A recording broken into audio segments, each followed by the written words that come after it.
Welcome back to the channel, you guys. Welcome back to Ironclad RC. We got the Blackjack 24 V2 on the block. Alright, I just took this boat out earlier and I don't have any servo. Okay, no servo on the boat. It's actually locked up. It's locked up. I'm pretty sure the servo works. I think we had a little bit of water get in the servo and possibly locked up either the arm bushing, like the bearing right here, or the motor pinion. Okay, so I will show you what happened at the pond, and then we're going to pull this thing apart.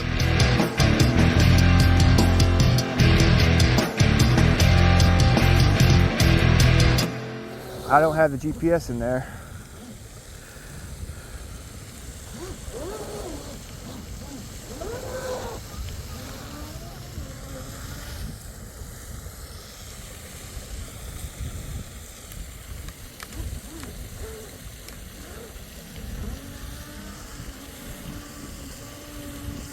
I don't have any servo.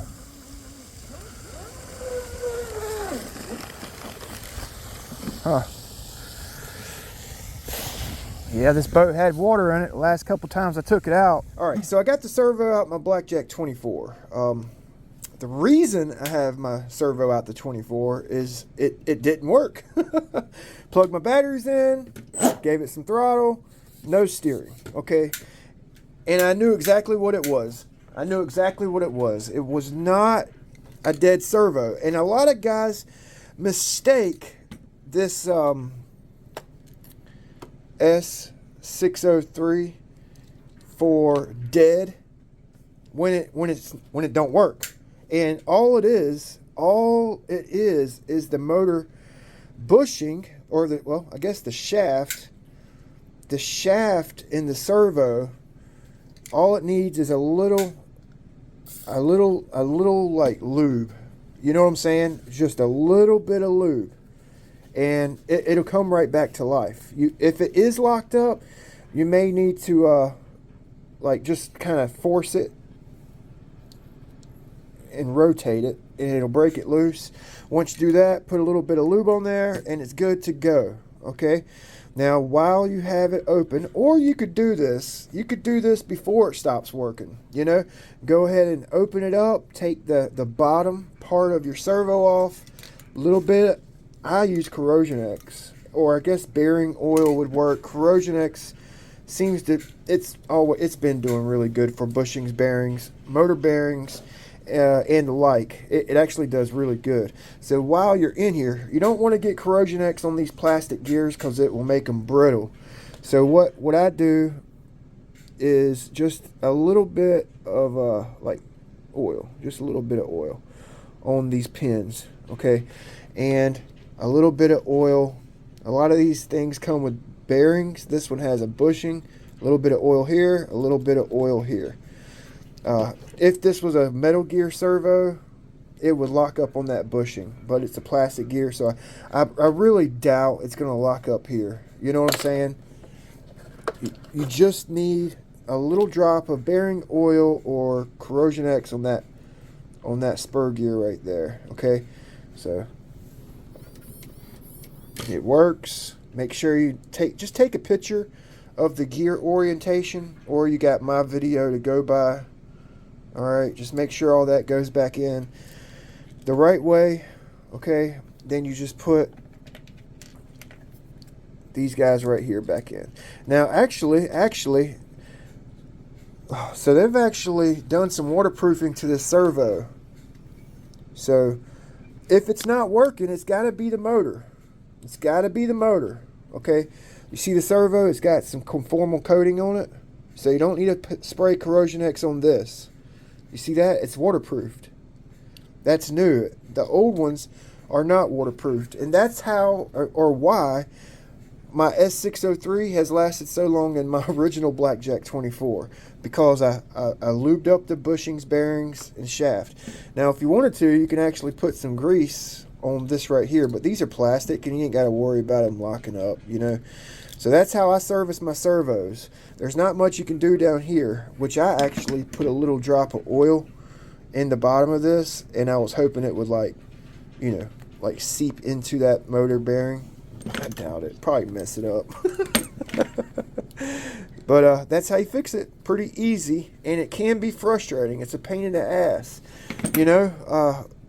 But it's a boat, and it's a wet boat. I've had to do this to many servos, like those DS servos.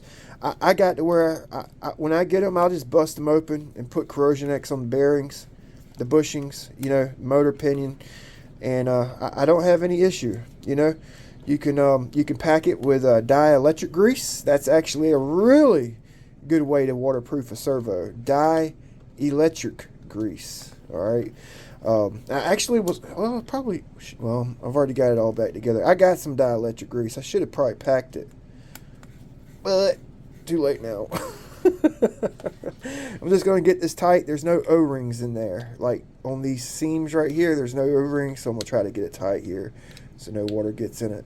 And there was no water in here, so it must have just got like a little drop of water in there.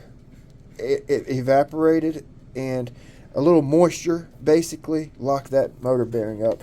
And the motor don't have enough power to break itself loose. You know what I'm saying? While you have your Corrosion X out or light bearing oil, it's a wet boat, so you may as well go ahead and spray this motor back rear motor bearing. A little too much there, but it'll be all right. I'll get some of this up. A little too much, but yeah, just go ahead and spray that bearing right there, or treat it with some high-speed bearing oil. Like I said, I like using Corrosion X. It's a corrosion inhibitor, and it works really good on brushless motors. I've had 0 to no loud motor bearings since I've been using Corrosion X on my motors. I swear by it on my motors. Actually, I swear by that stuff, period. That and dielectric grease, both of them, good stuff to have in the boating hobby. If you're serious about boats, you got a few boats under your belt, at $10, it's an investment. Also spraying some Corrosion X in the receiver. Boom. So I got the boat plugged in, okay, got it turned on, and our servo is now working. All right, just a little bit of lube on that motor pinion, maybe some lube on the bushing where this gear comes out, and you should be good to go. Okay.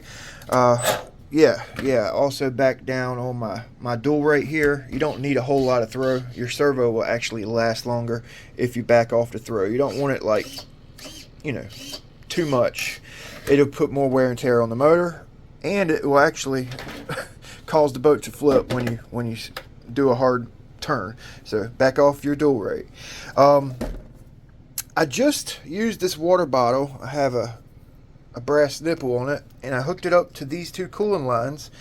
I primed the line, and then I closed it off. I was checking for leaks in my water jacket, my nipples, the ESC nipples, and the run of line, and we didn't have any leaks.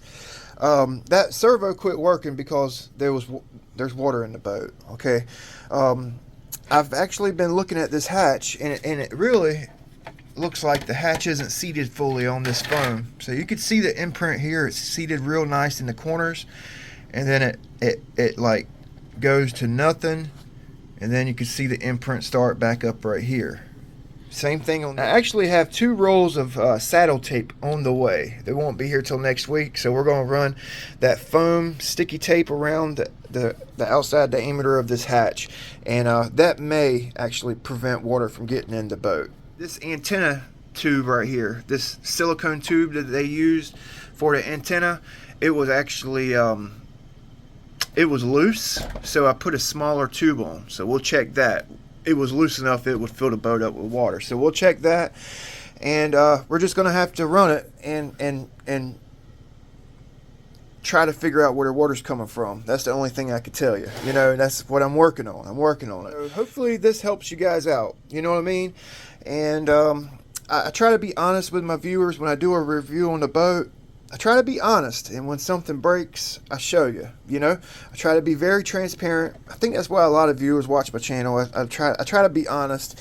I don't go like looking for problems on a boat. When they present themselves, I show you guys. You know, so yeah, we'll see you guys next time. We'll find that leak. Thanks for watching.